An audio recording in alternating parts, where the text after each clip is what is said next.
नमस्कार दोस्तों, मैं सरिता यादव अपने यूट्यूब चैनल पर आप लोगों का स्वागत करती हूँ। आप लोगों को बीच बहुत प्यारा भोजपुरी गीत लेकर आई हूँ। कैसा लगा कमेंट बॉक्स में जरूर बताइएगा। छोड़ के हमों के नौकरी करेला, छोड़ के हमों के नौकरी करेला, कितना रुपया तू पावेला।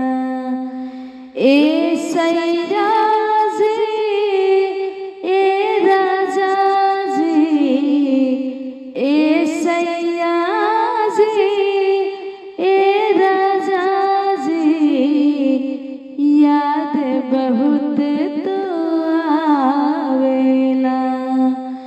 छोड़ के हमों के नौकरी करेला, कितना रुपया तू पावेला। कई के गवनवा भवन से परैला, हम बिरहिनिया के बिरहिन बनावला।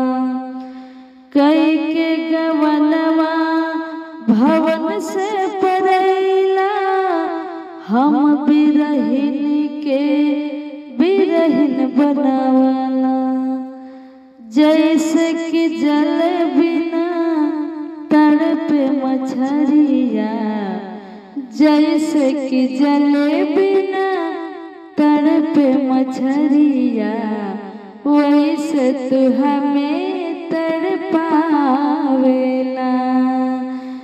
छोड़ के हमों के नौकरी करेला, कितना रुपया तू पावेला।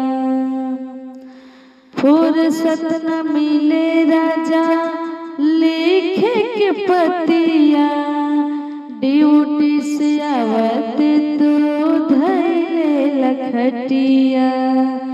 फुर्सत न मिले राजा लिखे के पतिया, ड्यूटी से आवत तो धैले लखटिया।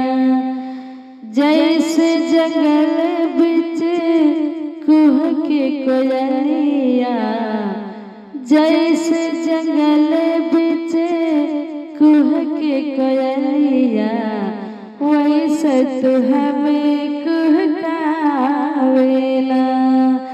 जैसे जंगल बिच कुह के कोयलिया, वैसे तू हमें कुहकावेला।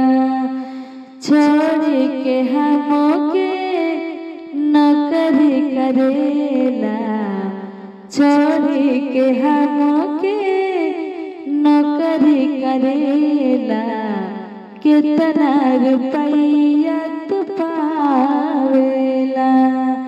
ए सैया जी, ए राजा जी, ए सैया जी, ए राजा जी, याद बहुत तो आवेला।